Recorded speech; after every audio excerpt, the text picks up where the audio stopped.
Hi, I'm Morgan LaDuke. I'm an actor, and welcome to the Chat with Dan show. So welcome back, everyone, to another incredible episode of Chat with Dan here. Joining me today, what can I say, right? It's a fantastic, super badass day because I have on the show the incredible, the amazing, the badass, the superstar, the legendary, the one and only, and the incredible, of course, Morgan. Morgan, how are you today? Doing great. That was a great intro. How are you doing? Doing fantastic. What better way to have an incredible, super badass day than to be chatting with someone as badass as you, if you know what I mean? Yeah, right back at you. I'm excited to be here for sure. It's fantastic. Now, if you're new to the channel, don't forget to leave a like, subscribe, follow. It helps a lot. But also in the description below, you're going to find all of Morgan's social media. Let's follow her and let's find out why she's super badass. And without further more, let's jump in. So, I want to start this whole conversation by throwing out the first question, which is, what first pulled you into acting? Was there a specific moment, something that everything clicked in your head to be like, you know what, this is it now? Yeah, great question. So I actually, when I was younger, didn't really consider acting, but I always liked performing. And so what I mean by that is I love to, when it comes to like hanging out with my family, I would always narrate what we were doing on family vacation, or I would love to read books out loud to my sister, just like a bunch of random things, but it wasn't necessarily acting. This is what I want to do. And then COVID hit. And of course, COVID was rough for all of us. I did some soul searching, reading a bunch of self-help books, growth books, all of those things. And I remember reading one, and it was just talking about really doing what you're passionate about and not letting other people put you in a box and tell you who you should be. And all of a sudden, it was like acting. I want to do acting. It just like clicked for some reason. So I didn't go to school for it or anything. But after reading that book, I just realized, you know what, this is something that I'm meant for. And then I went to my first acting class and I loved it. And the rest is history.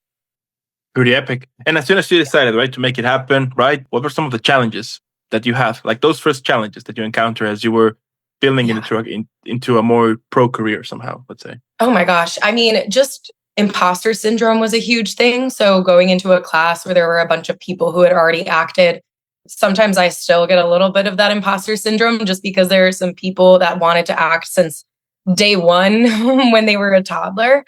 And I think that definitely just having confidence in myself and my capabilities and telling myself no, just because I got on this a little bit later than some other people, that doesn't mean that I can't do it as well. So I think that was definitely the biggest hurdle for me. And additionally, I think just really finding what specific realm of acting I wanted to go into was also not necessarily a challenge, but something that was much more of a discovery phase that's taken some time. Why do you think we have imposter syndrome sometimes?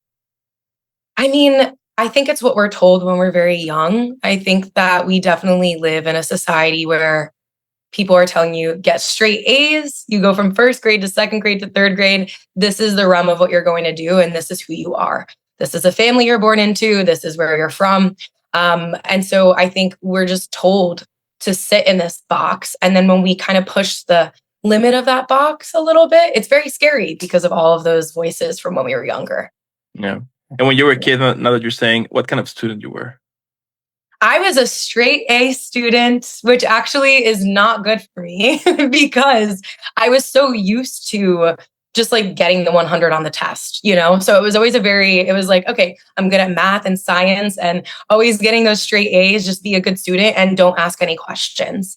And I think once I got out of college, that was really when I started to question all of those things. And again, it still sits in my head sometimes like, oh, I'm not doing necessarily what people expect me to do. I'm doing things a little bit differently. So, yeah. I can understand that. All right. Yeah. I mean, on my case, it's tough. Yeah, it's super tough. On my case, I was a ABCD type of student.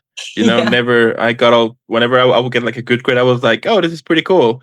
But most of the times I wasn't like a very good one. But Anyway, moving on. But no, it makes sense. And again, it's sometimes helpful to not always do everything perfectly in grade school because then you're not constantly trying to seek that reward when you're older. I mean, I can't speak for everybody, but for me, I think that was something I had to break out of is, messing things up and not being good at something at the start.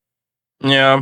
But, sometimes I regret younger me for not being like a more focused student, that would have opened the doors to get like a more yeah, well, that would have opened the door to get easily a scholarship, things like that, you know. That's so fair. Yeah. But yet again, you know, there's like things do happen for a reason somehow, and school and like maybe yeah, like the whole system to it of school. I always keep saying that it has to change, you know, or at least you know something that shocks me is that here, the same school system that I had was the same that my parents had back in their day. So it's like, why haven't we kind of put it into a more like upgraded it into a more you know I agree. better version somehow? You know what I mean? So. Yeah, just like less rigid or something like that, where Mhm. there's just a little bit more fluctuation for everybody. Yeah, So yeah. Or if they can actually teach you stuff, I don't know, when you were when you were in high school on how to pay your taxes, how credit works, tell things me like that. about it. You know, because the Yeah. minute I mean, I still remember the first day I got my first credit card, I went crazy to it. And of course, now you have to pay it, or you have to Yeah. pay your taxes to it, right? And if you don't do it, then the IRS or whatever are gonna be constantly sending you emails kind of threatening you like, hey, what's up here? You know, like things like that. That I was like, I wish in Exactly. high school they could have teach me that. That would have been way much better. You know? I completely agree. Some sort of practical skills in high school, I think it would be so helpful. Just a couple of courses, things that we'll use instead of figuring it all out on our own after. Yeah. So Yeah.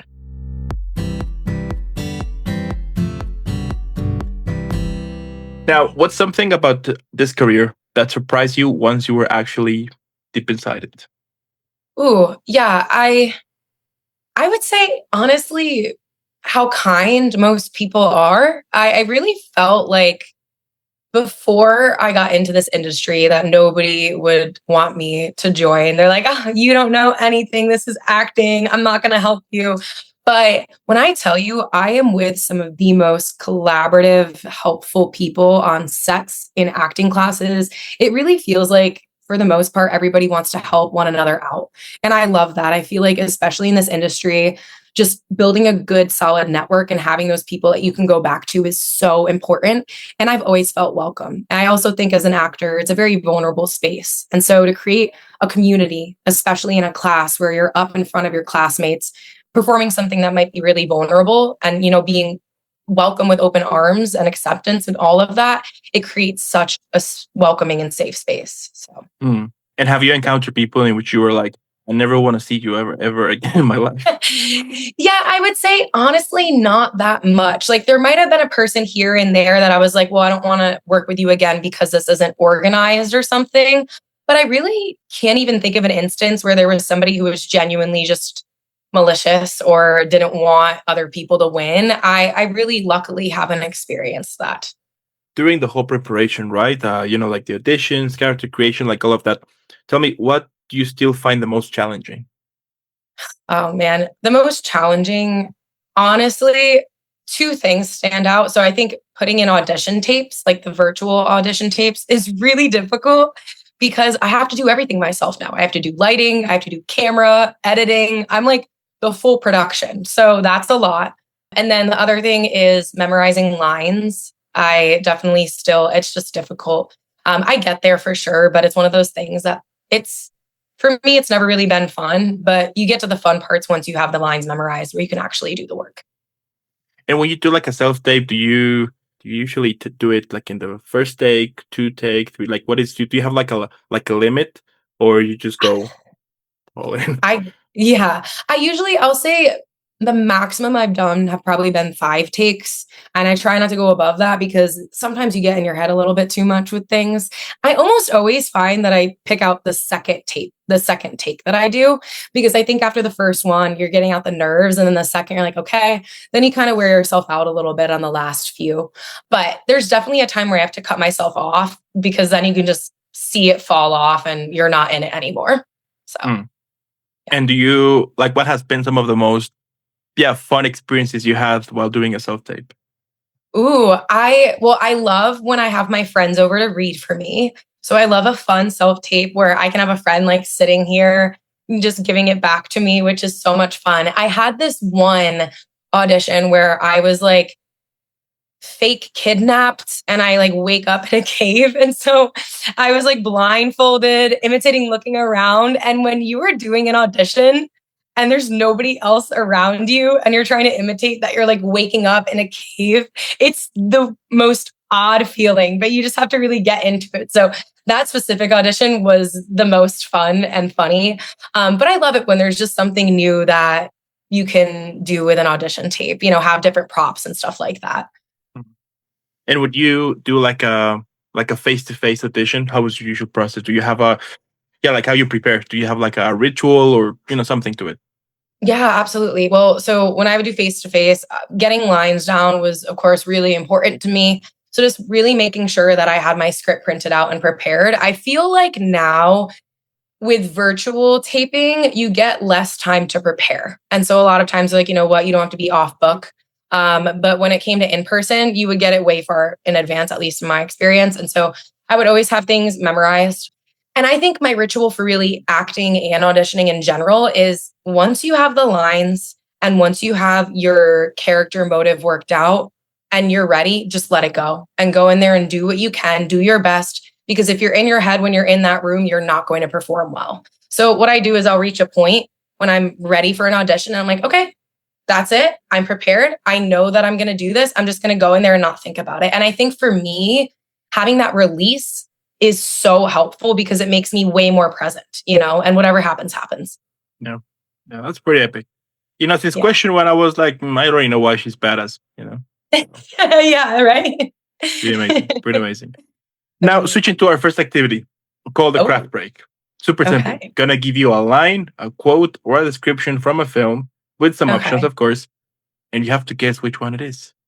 Okay, I'm on the hot seat. All right, let's do it.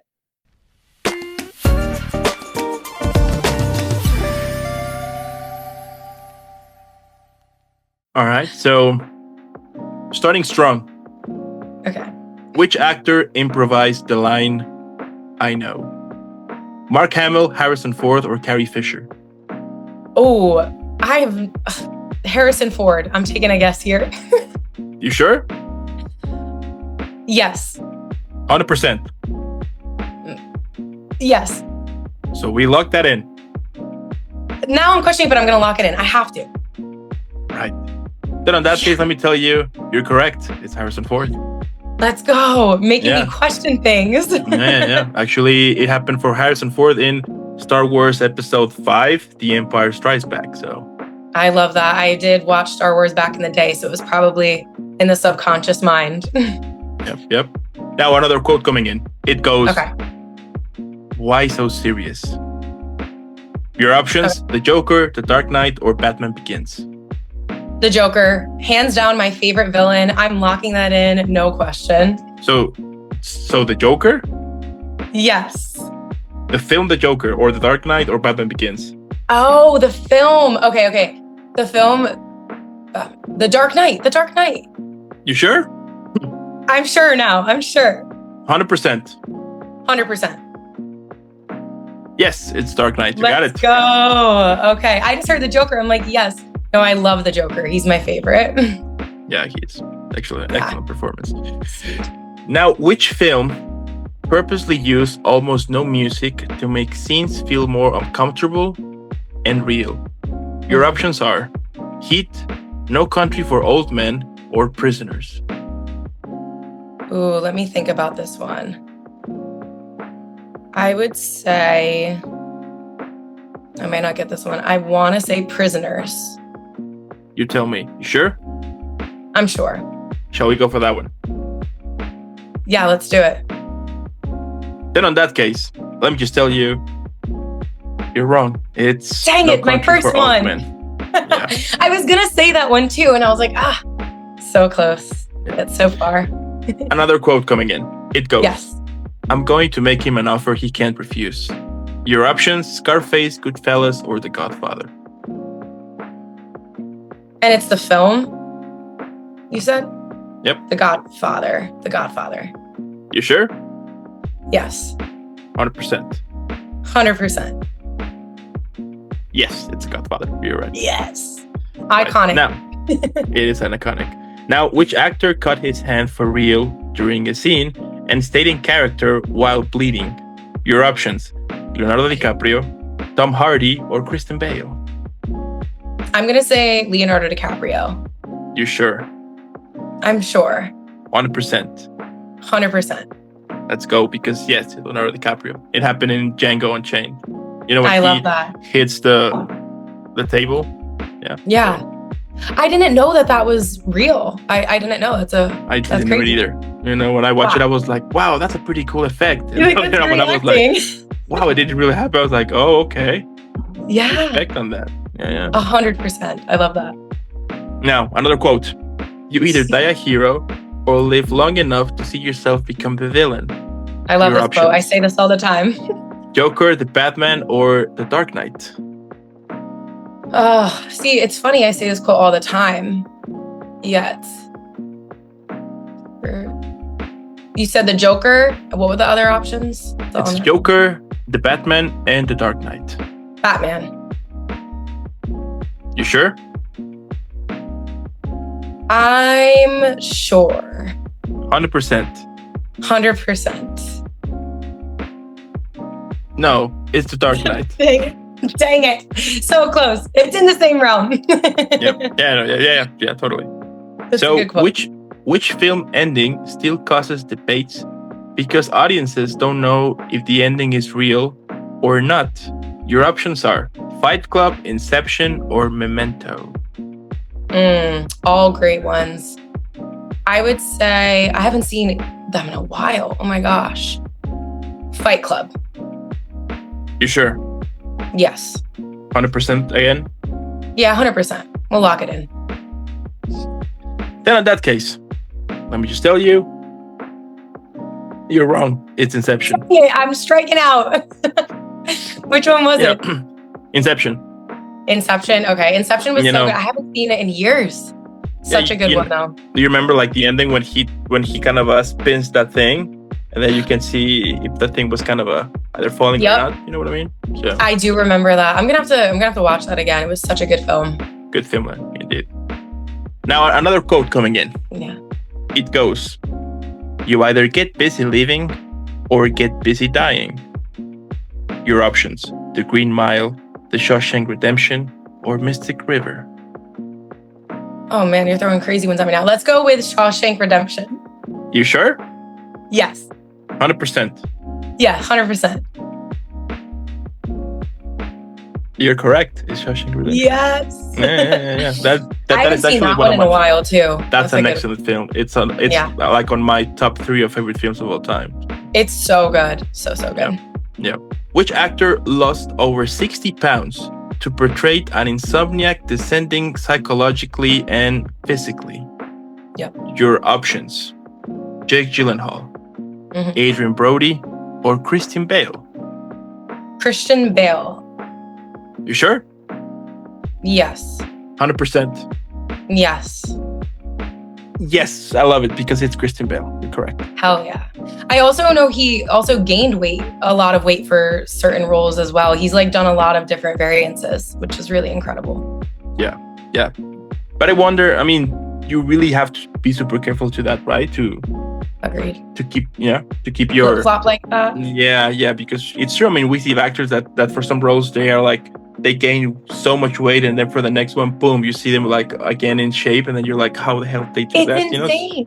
I know. I'm like, I need to figure out who their trainers are and their personal chefs because that's crazy. Please do. Yeah, I eat a hamburger and it's all done. Oh my god, crap. Right. You know what I mean? So absolutely. Now this is the last one for all the marbles. Ugh, all the marbles.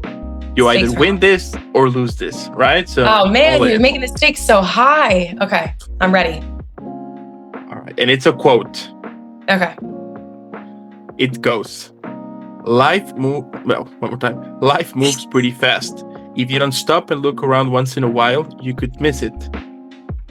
Your options are Dead Poets Society, Back to the Future, or Ferris Bueller's Days Off. Dead Poets Society. You sure? This is for all the marbles. This is for the marbles. I'm locking it in. Final answer. 100%. 100%. I have to commit. Not giving it a second thought. Nope. Well, on that case, let me just tell you. that you're wrong. Dang it. It's Ferris Bueller's Day Off. Dang it. It's so funny because I just watched Dead Poet Society a couple weeks ago again, and I was like, it had to be in there. But here I am. I lost all the marbles. That's okay, though. I'll give them to the next person. Yeah. I think I had like a 50% success rate with those questions. So I'll take it. I'll tell you what, I'm going to give you half the marbles. Half them? I'm honored. Thank you. I'll take half the marbles. That's enough, honestly. There you go. You can keep the rest. Sounds like a plan. Now, returning to our general transmission, tell me.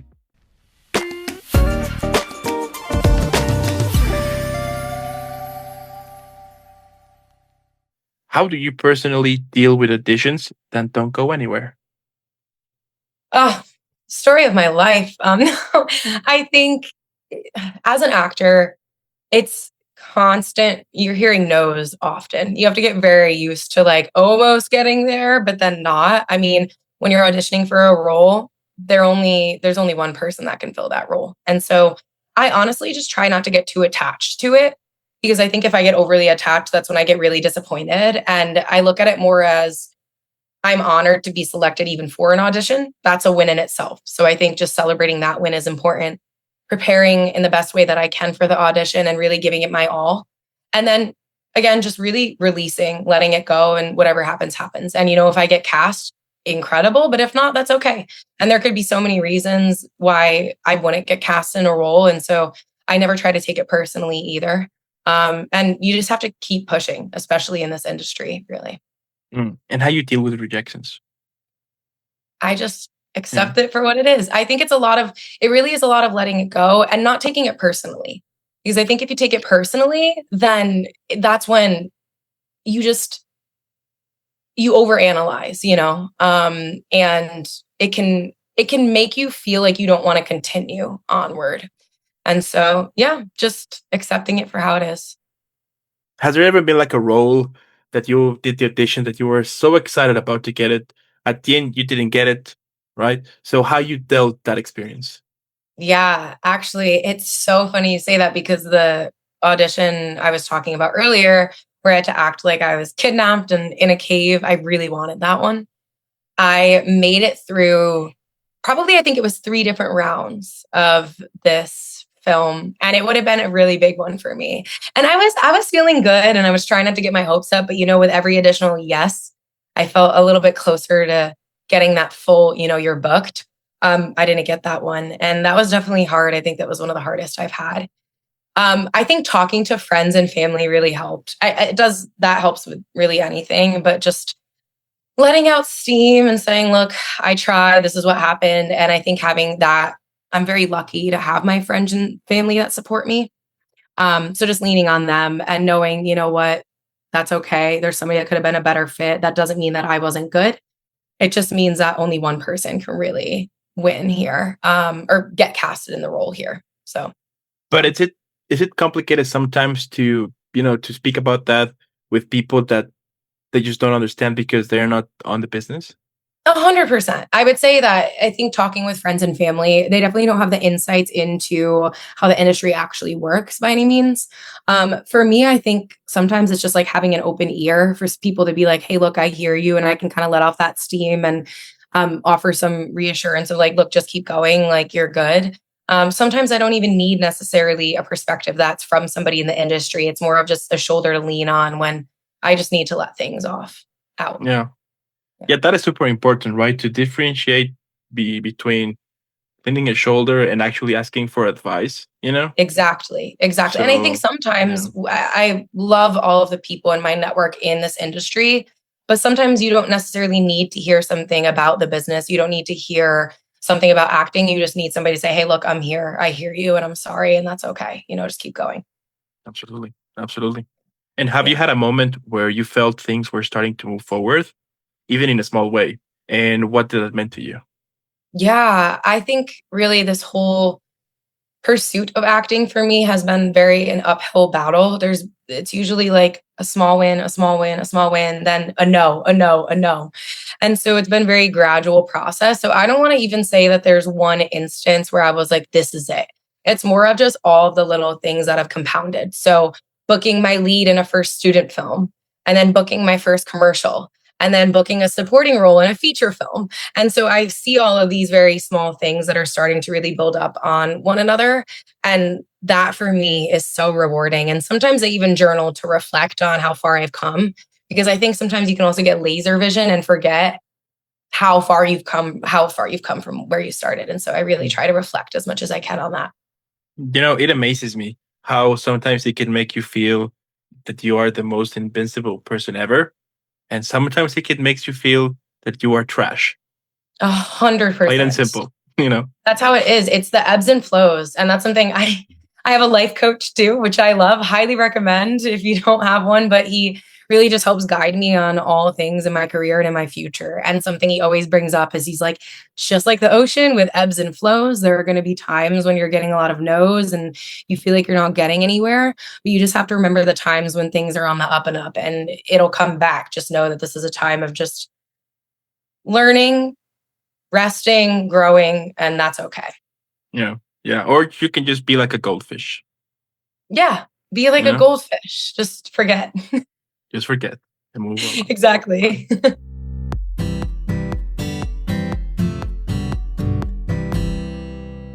Now, what helps you stay consistent when things are slow or uncertain? Yeah, it's kind of in tandem with what I was saying about in times when it's slow, just taking that time to rest and recharge. And so I have learned that I can definitely burn myself out if I'm not booking anything and then I'm like, I'm just going to apply to all these roles on this site and then reach out to this person and do this. And that leads me to be overwhelmed and it's too much. And so I think when I'm having slow moments, it's really taking actionable steps to just make myself better in whatever that way that might mean. So whether that's updating my acting resume, looking into updated headshots, even reaching out to just one person in my network and wanting to chat with them on the phone to see how they're doing. I think just doing small, consistent things creates a really good habit when things are quiet to just keep a little bit of that momentum moving. But I also use that as a period to rest because then it seems to happen where all at once everybody wants to book you and then you're busy for months on end. So it's critical to have those rest periods. And also it's part of it, right? You need to kind of understand that it's just part of the whole experience somehow, right? And it's true. You actually sometimes I have discovered that you need those quiet times every now and then so you can kind of regroup, right? Kind of take a little bit, take it slow. It's not a sprint. You know what I mean? So exactly. Yeah, I agree. And when you have those wins, not just be like, oh, cool, a win, whatever, but soak it up and be like, wow, I did this thing. I'm going to carry this with me when then that project's over and I'm not having anything. And you're right. I mean, it's the nature of the game in this industry. And there's beauty in it. And it's also frustrating. And I'm definitely not going to minimize that. So it can fluctuate for sure. There you go. Now, switching to our next activity. Speed round questions. Yes, no, or pass. Super simple. I'm going to ask you a couple of questions, but you can only answer yes, no, or pass. Okay. Speed round. I love it. You ready? I'm ready.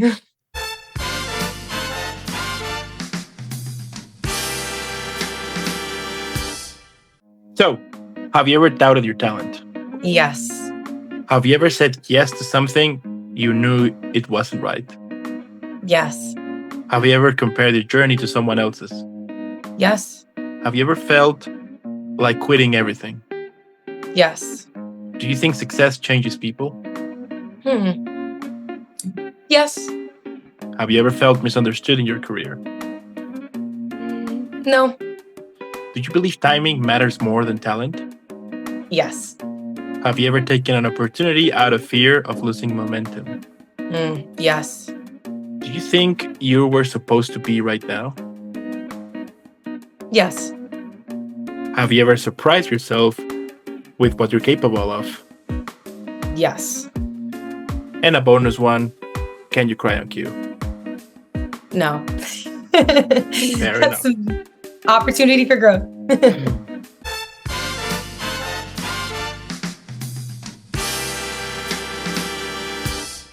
Now, returning to our general transmission. Yeah. Tell me, if you could go back in time and give yourself advice at the very beginning, what would you say? I would say to young Morgan that you are enough and that you have a voice in the room, and really just trust yourself and keep on pushing because you'll get there. Do you think it's Yeah. important to stay in touch, or to stay in touch with your younger self somehow? With that kid version, let's say. Absolutely. I think it's also very healing as an adult and just like looking back on myself and kind of knowing why I do the things that I do and just kind of being there for my younger self. It's definitely a sense of comfort. And it's really powerful to see, where I've come from when I was younger. I never really imagined this for myself. So I'm very thankful. Yeah. I sometimes think that it's that kid version that excite us, that gives us like that motivation, like that fire to do things sometimes. You know what I mean? Yeah, I That that agree. that that acts that actually true excitement of that you're actually about to do something that you're passionate about. You know what I mean? Yeah, 100%. I mean, in acting, they're always saying like, your inner child, let that part out, let the playful part out that isn't fully taken over by a negative voice or somebody saying you're not enough. Just like let your child come out. And I think to be a creative in general, you kind of have to always tap into that part of you because that really is the part that it's so special and just so playful. Yeah. Is there like a Yeah. specific activity or something that triggers that inner child for you outside of Yeah, I acting? would.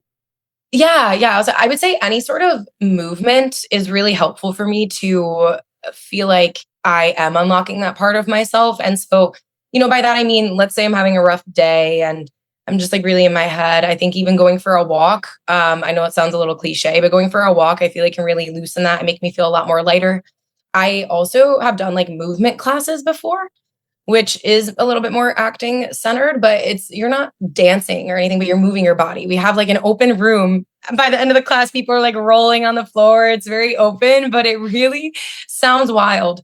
But being able to be just so open and free with your own body and really get in tune with yourself, it unlocks so much emotion. And I feel like it can really get to that playful inner child aspect of yourself, really. Yeah, So, just the way it is, right? I mean, you need yeah. to let loose sometimes. You can't be serious all the time. Don't take things too Yeah. serious all the time. You know what I mean? So, Exactly. Sometimes laughing too. I think laughing with friends, just being silly. I'm a very silly person sometimes. I love to joke around. I love to laugh. And I definitely feel more of my younger self unlock when I'm having a good time in that sense too.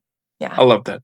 In Yeah. my case, it's Lego. Don't get me near a Lego store because it's all You're like doom. the Yeah. rest is history. Yep. Yep. I It's like love that. that. But Yeah. I don't as think I I was said, ever a Lego girl, oh, but I used to say the same thing, but once you build your first, you're like, oh my god, this was fun.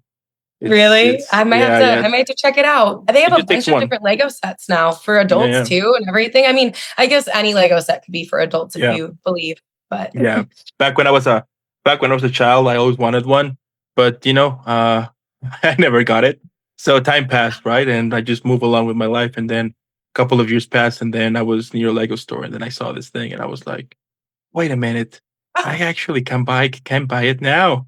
So I was like, stop. So "I'm this is a gonna buy recent it." thing. Yeah, yeah, yeah. So I bought it, and oh boy, I went to my house, and I was like, I'm not gonna do anything. I'm just gonna build this thing. I canceled my whole plans. I was like, this is my time for me now.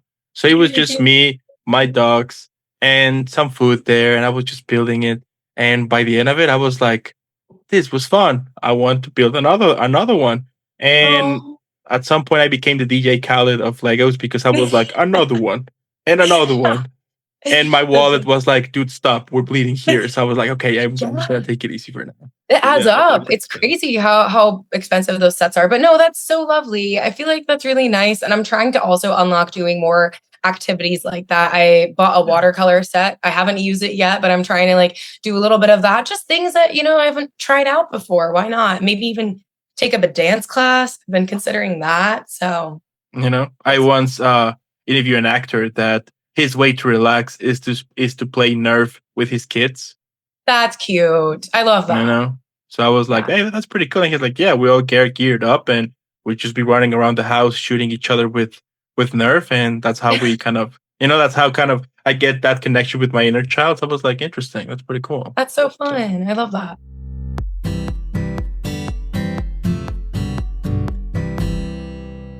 and looking ahead, what kind of work opportunities you are most excited to explore it in the near future? Oh man, I really, so I would love, I'm not picky with opportunities, I would say. I think that for me, a really important thing in the roles that I decide to book are good scripts. I think a good script is so vital to have a good foundation. I have been in a couple situations where the script wasn't that great, and then the end product ended up not being that great. So it just can stand out to me. And really anything that just pulls in my heartstrings. I'm a very emotional person, and in the sense of I feel like I can connect very easily to certain things that call to me. And I know that's not really a straightforward answer, but I'm doing a film right now that when I read the initial script, I was so drawn into. I got even emotional just reading the script. It was something that I could really relate to a lot. And it's been lovely doing that shoot. So any opportunity where I feel like I can take the character and really make it my own and tell a good story for the audience, definitely what I'm looking for. There you go. Yeah. Yeah. And when all of this is said and done, not the work, not the recognition, but you as a person, what do you hope your life actually meant? That's such a deep question. I love it. I really want to be able to change people's perspectives. I think that is a big, meaningful part of my life. And I want to be able to tell stories in whatever capacity I can. And if somebody watches a performance that I do or even speaks with me, whatever that looks like, and they're like, haven't thought about it that way, or wow, you know what? That's something that I'm going to carry with me. That will make me feel so fulfilled. I feel like that will be the most vital thing for leaving my mark. I'm just gonna drop the mic because you basically can't make it here. Let me just. You have great questions, so it's a good team effort. Let me just tell you that you have changed my life. So yes, same to you. I'm honored. Pretty epic. Pretty epic. Yeah. And you know what? My last question. Yes. Ooh, last one. So we can all enjoy and relax, right? I love it. So, what do you think that could be the best title for this episode? Ooh, best title for this episode. Oh gosh. See, this is one thing about me. I'm really bad at coming up with titles. Let's see. Sunny, maybe something like about sunshine, sunny days, positivity. I'm just throwing words out here that I think could be helpful. A change in perspective. Why Morgan is the sunshine. Oh, I like that. I like that. What about like sunshine perspectives with Morgan? I like it. You like it? Yeah. That cool. Sounds like a franchise to me. Who knows? Right? It kind of does. That sounds like a yeah. I can take that. Like or like sunny perspectives with Morgan, something like that. I think the first one, like the previous one. Sunshine. Yeah. Sunshine perspective. I like it because it's a really hot day out too. So it's like sunny, but we're also positive. So like really there's a lot going on here. I love it. What can I say at the end? I love what you do. I'm so in love with your career because you're doing epically. You're doing fantastic work out there. And the thing that sticks to me the most is you're not creating just cool characters, right? Sure, you can give us cool stories, moments to laugh, to cry, to feel a bunch of different emotions. But what I love the most is that you're giving us hope because you're showing out there that dreams can come true. And in this crazy messed up world, I do think that what we need right now is hope. Hope that things are gonna get better eventually. And I do think that it's with with your work that we can actually be inspired and be like, hey, he's actually doing it. She's actually making it happen. So there's also hope for me to start something on my own, right? Regarding if it is acting or music, whatever. It's people like you in this world who show us that dreams can come true. And that's it. I appreciate that. And really, thank you for having me on here. I mean, this has been a great conversation. And again, I just hope anybody watching can take something, even if it's one thing that they learn from this and apply it. And so, yeah, it's been really an honor to chat with you. Thank you. Yeah, the honor is mine. I do want to thank also those who stayed the whole episode. Let us know what you think in the comments below. But by this point, come on. I mean, since question 1, I was like, I know why she's badass. I wouldn't be surprised if at some point we see her at the Oscars or something. And when that happens, I'd be like, I knew that. Come on. One day. Now bring me something different. I knew this since day one. You know what I mean? So keep doing what you do. Also, on the description below, you're going to follow Morgan's social media. Let's follow her. Let's share some love. Hashtag Team Morgan. And again, thank you for making this happen. Keep shining out there. Keep rocking. Keep kicking ass. And hey, I'll definitely be seeing you in the next one. Absolutely. All right. Thank you.